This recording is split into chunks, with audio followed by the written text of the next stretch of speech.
Good afternoon class. बेटा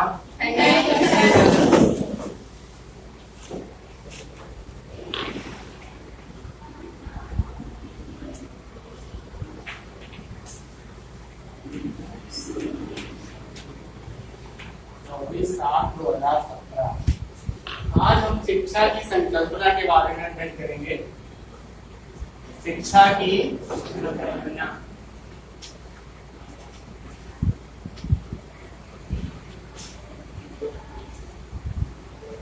शिक्षा की संकल्पना। शिक्षा की संकल्पना से क्या तात्पर्य? Education is the best contraceptive of getting kinds of the problems. शिक्षा एक ऐसा ओरल पिल्स है जिसको पिला देने से किसी भी समस्या का समाधान हम निकाल सकते। जैसे चाहे वो सामाजिक समस्या हो, चाहे राजनीतिक समस्या हो, या वो सामाजिक समस्या हो, सामाजिक, सांस्कृतिक, राजनीतिक, आर्थिक किसी भी समस्या से क्या तात्पर्य?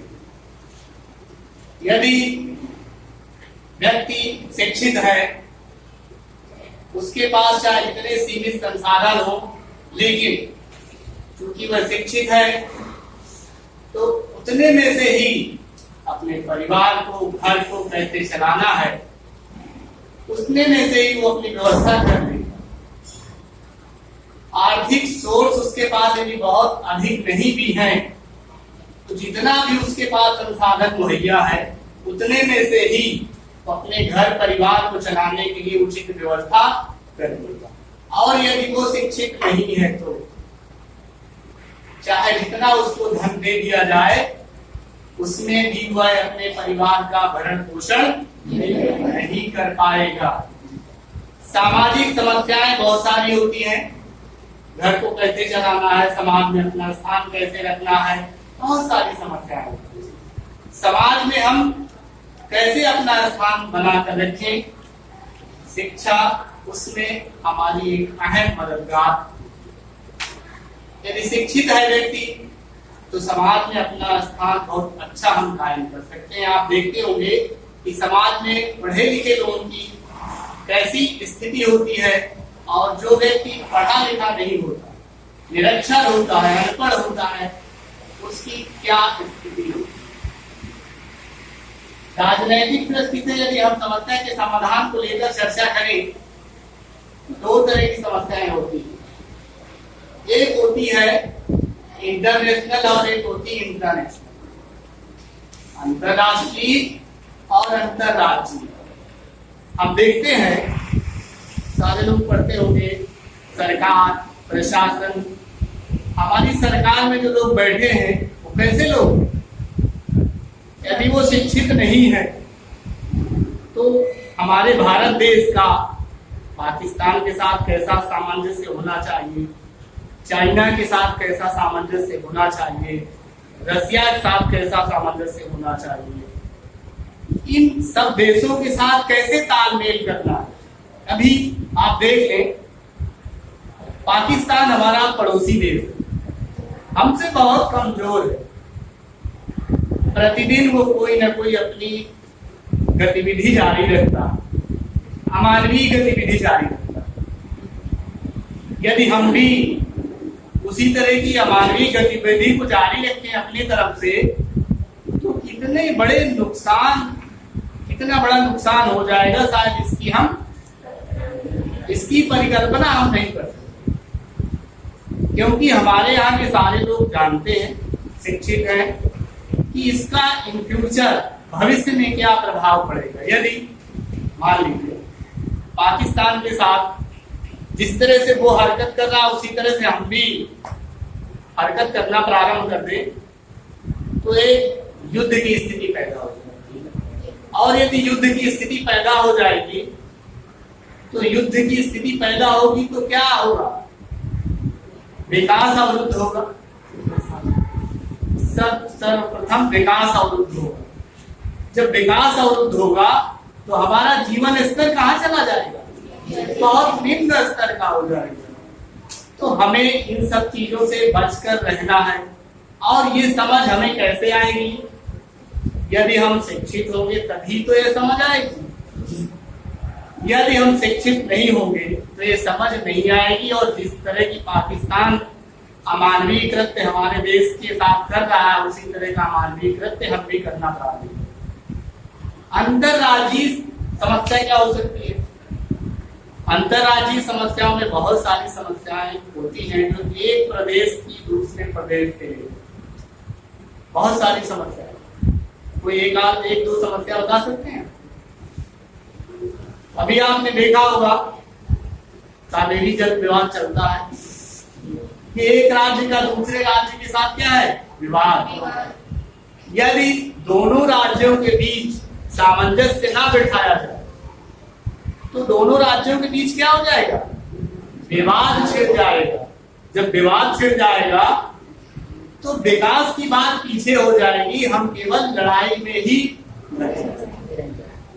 और विकास यदि हमें करना है तो हमें इन सब चीजों से बहुत दूर रहना चाहिए। हमें विकास करने के लिए कुछ अन्य कदम उठाने चाहिए। उसमें शिक्षा हमारी क्या है? बहुत अच्छा हमें मार्गदर्शन देती है। शिक्षा हमें बताती है ये कि ये काम गलत है और ये काम सही है। यदि हमें इस चीज का आभास ना होता तो जो व्यवहार सामने वाला करता है उसी तरह का व्यवहार शायद हम भी करना प्रारंभ करें। शिक्षा की संकल्पना को लेकर हम 4 आधारों पर इसकी व्याख्या करते हैं। प्रथम कौन सा आधार है? दार्शनिक।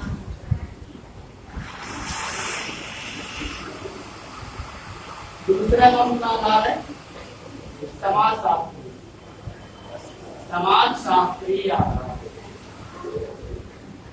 तीसरा कौन सा है? मनोवैज्ञानिक आधार। सबको दिखाई दे रहा? मनोवैज्ञानिक। और चौथा आधुनिक।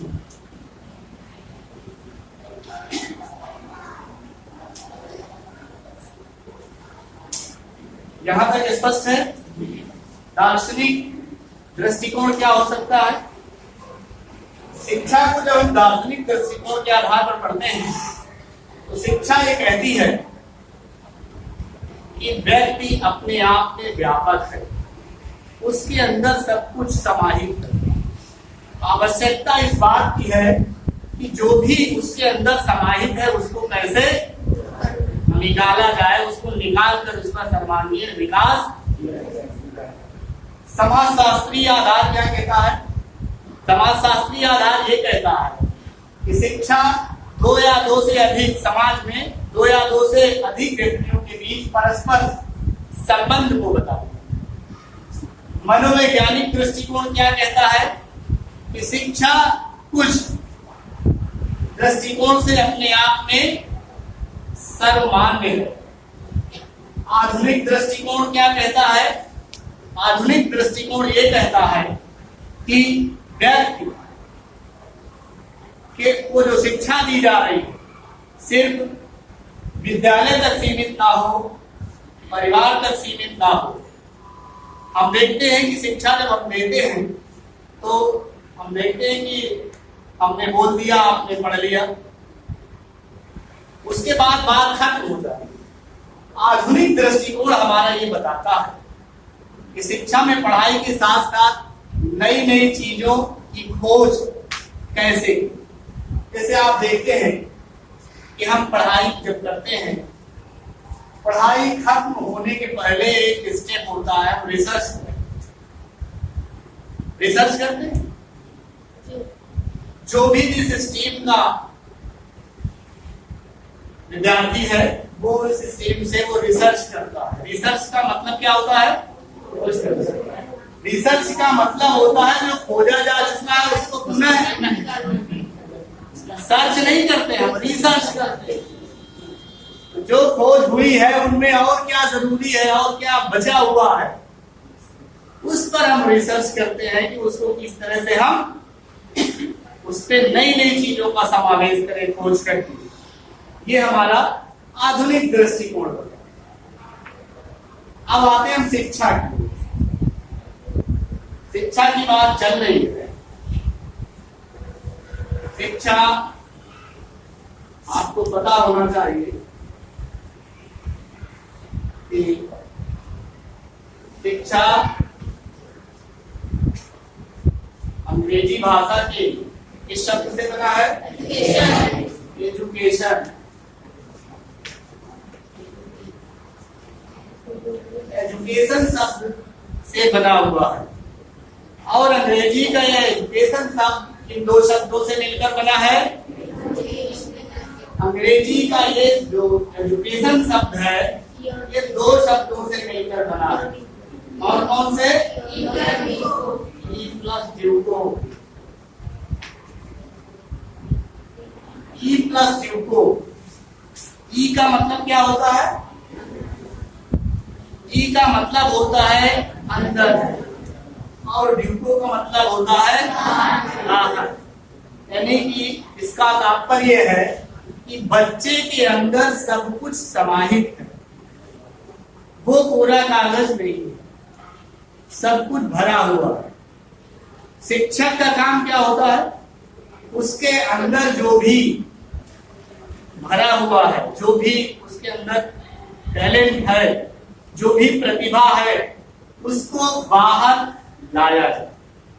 शिक्षक का यह प्रमुख कार्य होता है कि जो भी बच्चे के अंदर प्रतिभा छिपी हुई है उस प्रतिभा को किस तरह से वो बाहर लाए ताकि वो बच्चा जिस स्टेज पर है उस स्टेज पर अपना सर्वांगीण विकास कर सके। यदि किसी बच्चे को हम शिक्षा नहीं देंगे, शिक्षित नहीं करेंगे तो वो बच्चा अपने जीवन में कभी सर्वांगीण विकास नहीं कर सकता। सर्वांगीण विकास से क्या तात्पर्य है? सर्वांगीण विकास, देखिए दो चीजें होती है, एक होता है समृद्धि और एक होता है विकास।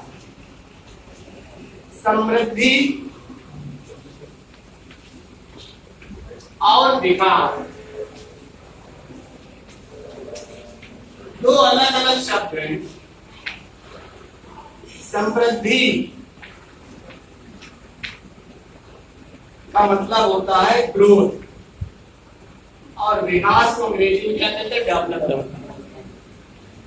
ग्रोथ की जब हम बात करते हैं, समृद्धि की बात करते हैं, इसका मतलब होता है कि हम किसी एक क्षेत्र में विकास की बात करते हैं। जैसे हम कह दें कि भारत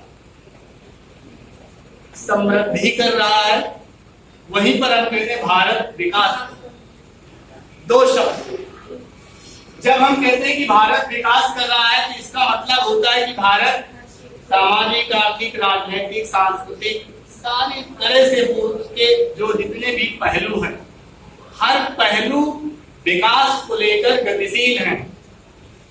और जब हम कहते हैं कि भारत समृद्धि कर रहा है तो ये सेंटेंस गलत है। भारत कभी समृद्धि नहीं। भारत का एक क्षेत्र, भारत की आर्थिक व्यवस्था में समृद्धि हो रही है, सही है या गलत? चूंकि एक क्षेत्र की बात को लेकर हम ध्यान दे रहे हैं कि समृद्धि हो रही है। हम जब कहते हैं कि सर्वांगीण विकास तो फिर वहां समृद्धि नहीं आएगी, वहां विकास आएगा। जब हम कहते हैं कि बालक का सर्वांगीण विकास होना चाहिए तो हम बालक के सर्वांगीण विकास की आशा कैसे करते हैं? उसको कैसे कहते हैं कि बालक का सर्वांगीण विकास हो रहा है?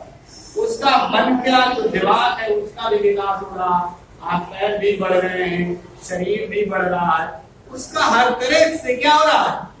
विकास हो रहा है। यदि किसी बालक की उम्र बढ़ रही हो, शरीर बढ़ रहा हो, लेकिन उसका जो दिमाग है वो नहीं बढ़ रहा हो, उसकी जो सोचने की क्षमता हो वो जिस लेवल पे है उससे कम हो, तो क्या हम कह सकते हैं कि बालक का सर्वांगीण विकास हो रहा है? फिर हम नहीं कह सकते हैं कि बालक का सर्वांगीण विकास हो रहा है। कहीं न कहीं उसका कोई न कोई पहलू विकास के मार्ग में अवरोधक है। इसलिए जब समृद्धि की बात हो तो उसमें एक पक्ष की बात की जाती है, और जब विकास की बात करते हैं तो ओवरऑल सारे पक्षों की बात करते हैं कि विकास करना है या समृद्धि करना है। शिक्षा की बात करते हैं, शिक्षा कोई नहीं, शिक्षा दो तरह से दी जाती है, एक तो व्यापक अर्थ में और दूसरा संकुचित अर्थ में। जब हम शिक्षा के व्यापक अर्थ की बात करते हैं तो व्यापक अर्थ की जब बात करते हैं तो उसमें कोई भी परिवेश बंधा हुआ नहीं। इसका मतलब है कि हम विद्यालय के बाहर की शिक्षा की बात करें। क्यों? विद्यालय में जितने भी क्रियाकलाप हैं उनका एक समय है, उनके लिए बंधा हुआ पाठ्यक्रम है, उनके लिए निश्चित समय है। लेकिन विद्यालय के बाहर जब हम शिक्षा की बात करते हैं तो उसमें कोई भी चीज बंधी हुई नहीं। हम कहते हैं कि शिक्षा जीवन पर्यंत चलने वाली एक प्रक्रिया है। व्यापक अर्थ में शिक्षा वही चीज को दर्शाती है। हम विद्यालय से बाहर जिस समय रहते हैं, जिस परिवेश में रहते हैं, अपने घर में, अपने समाज में, जहां पर भी रहे, वहां पर भी हम कुछ ना कुछ सीखते हैं। कैसे सीखते हैं? नागरिक शास्त्र में एक बहुत अच्छा सा प्रश्न हुआ करता है कि परिवार नागरिकता की प्रथम पाठशाला है। परिवार नागरिकता की प्रथम पाठशाला हम क्यों कहते हैं? क्योंकि जब बच्चा जन्म लेता है तो उसको उसके माता कौन है, पिता कौन है, भाई कौन है, बहन कौन है, उसके चाचा कौन है, बाबा कौन है, इसका ज्ञान कौन कराता है?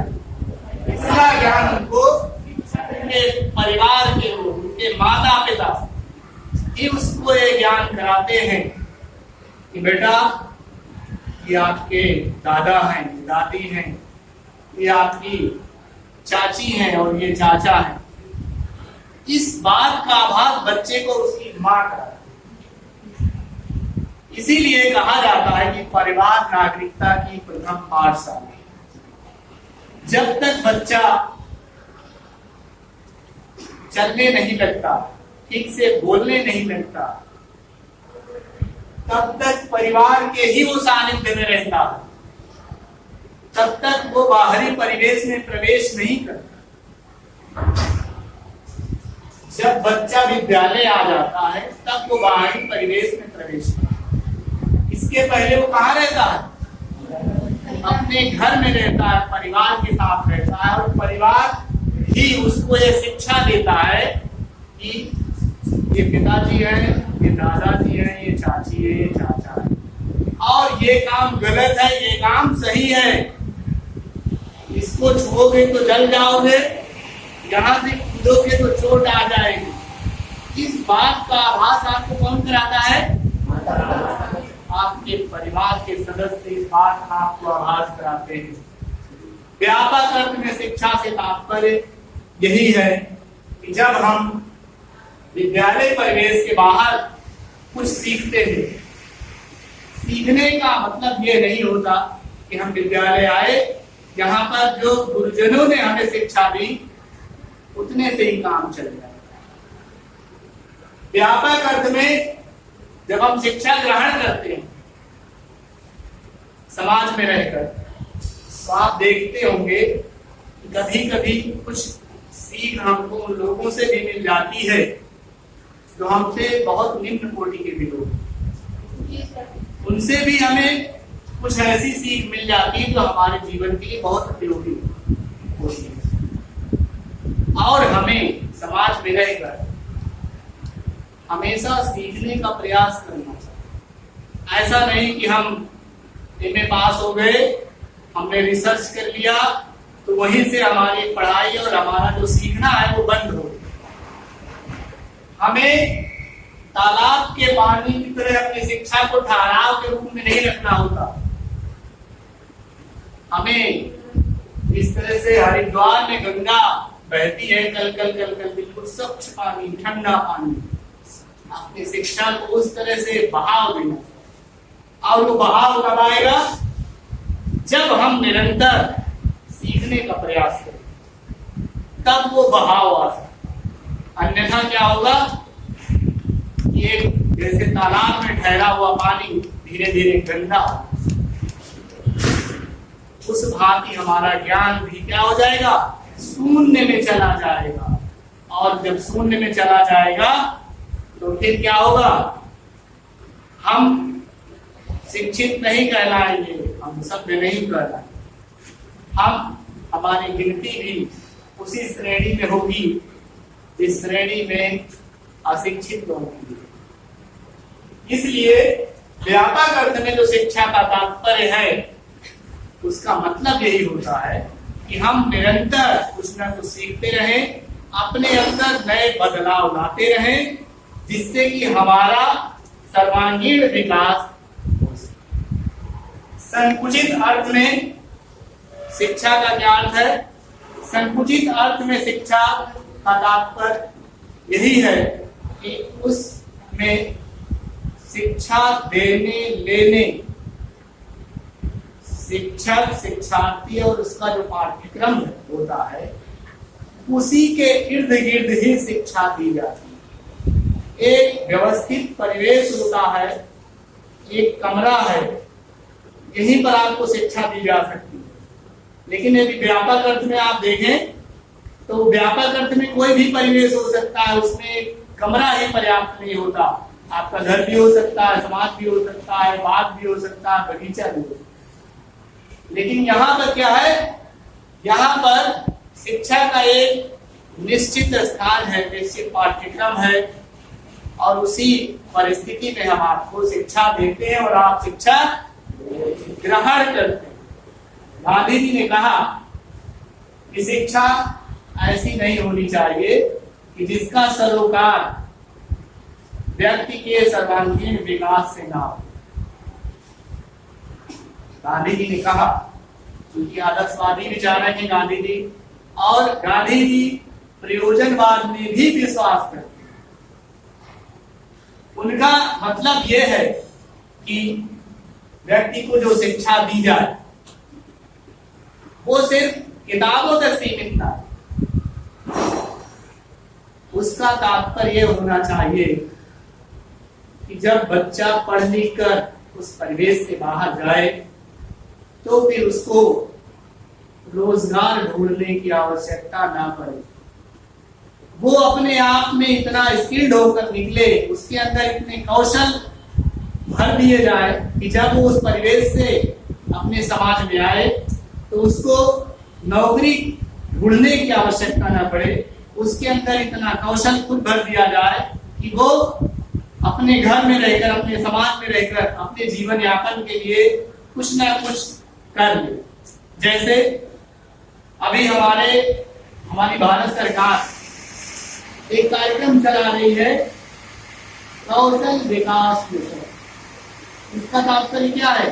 कौशल विकास मिशन का तात्पर्य यही है कि जितने भी हमारे इंस्टीट्यूट हैं, जहां जहां भी शिक्षा दी जा रही है, आप देखते हैं हिंदुस्तान की 3 बड़े शिक्षा संस्थान कहिए, या मैं तो शिक्षा संस्थान 2 ही हैं, IIT और IIM। तीसरा IAS को आप लोग लेते हैं। IIT और IIM से जो बच्चे निकलते हैं शिक्षा लेकर, वहां पर उन बच्चों को जीवन यापन के लिए नौकरी ढूंढने की आवश्यकता नहीं।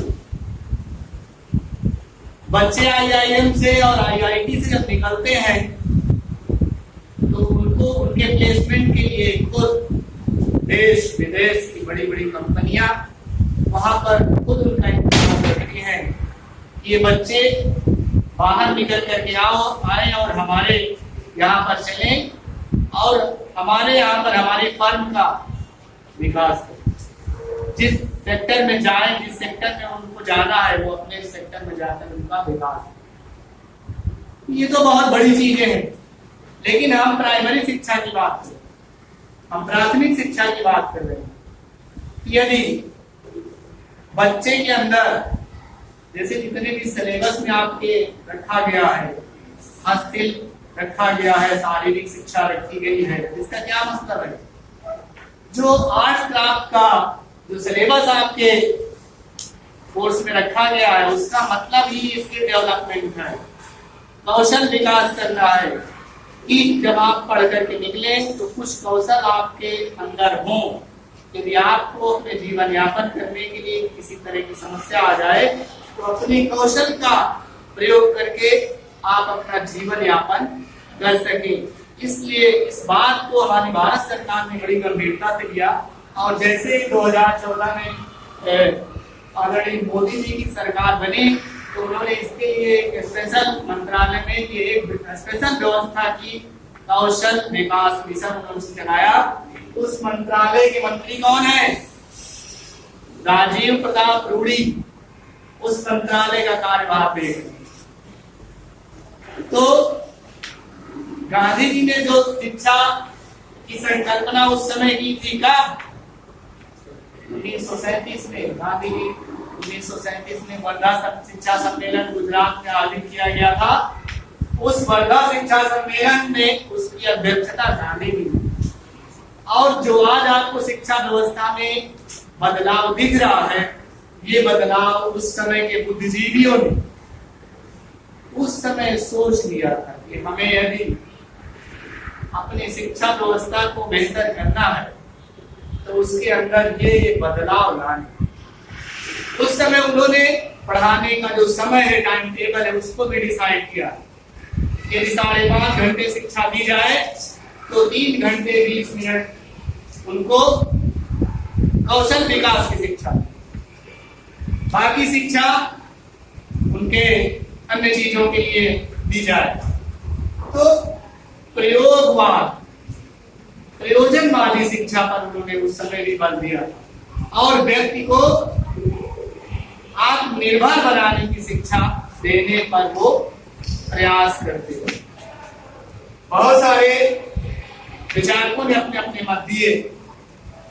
क्योंकि गांधी जी की बात मैंने इसलिए उठाई कि गांधी जी की जो सोच थी वो प्रत्येक पहलू को लेकर, भारत में चाहे वो संविधान बनना हो उस समय उस बात को लेकर हो, चाहे हमारी शिक्षा व्यवस्था को लेकर हो, चाहे जिस बात को लेकर हो, उनका अपना एक अलग मत।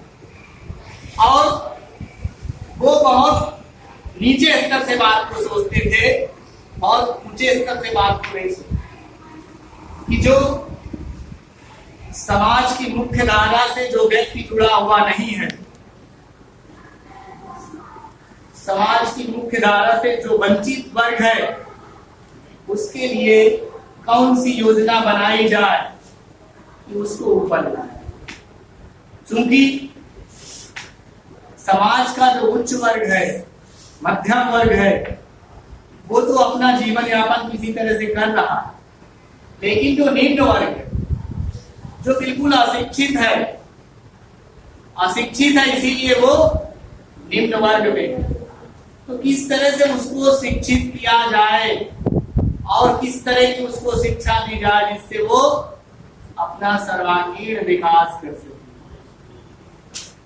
व्यक्ति गरीब है, एक व्यक्ति गरीब है क्योंकि वह गरीब है, एक व्यक्ति गरीब है क्योंकि वह गरीब है।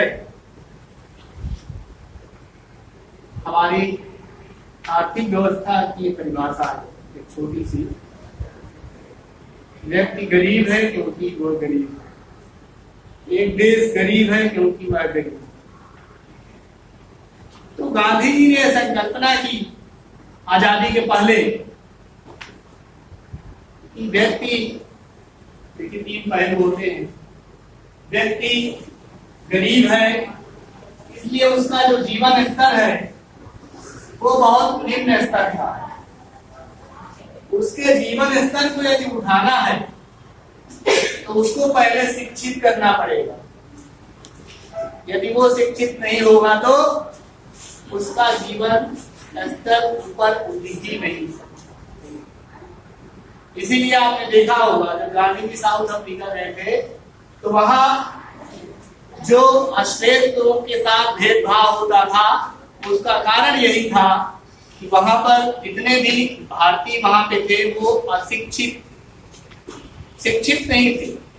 लेकिन जब गांधी जी गए वहां तो उन्होंने उस समस्या को देखा और सर्वप्रथम कार्य उन्होंने क्या किया, उनको शिक्षित करने का काम किया कि यदि इनको शिक्षित कर दिया जाए तो जो इनकी लड़ाई मैं लड़ रहा हूं ये स्वयं जागरूक हो जाएंगे और अपनी लड़ाई स्वयं लड़ेंगे।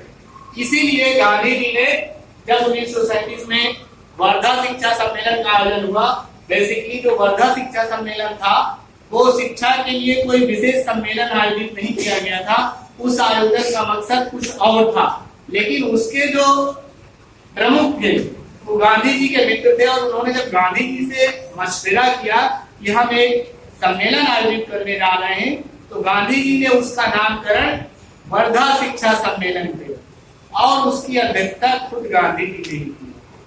तो उनकी जो शिक्षा प्रणाली की सोच थी कि जो शिक्षा दी जाए वो ऐसी शिक्षा दी जाए कि जो निम्न वर्ग है उसको धीरे से ऊपर लाए।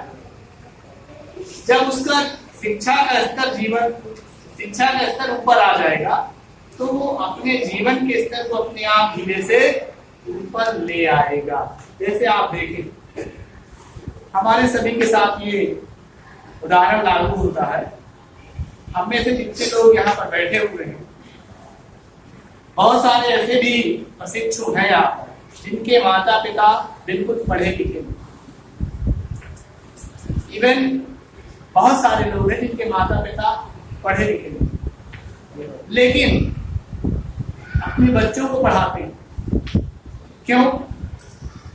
इसलिए पढ़ाते हैं कि अशिक्षा के दौर में गुजरने के बाद उन्होंने जिस परेशानी का सामना किया है वो ये नहीं चाहते हैं उस परेशानी का सामना मेरा बेटा।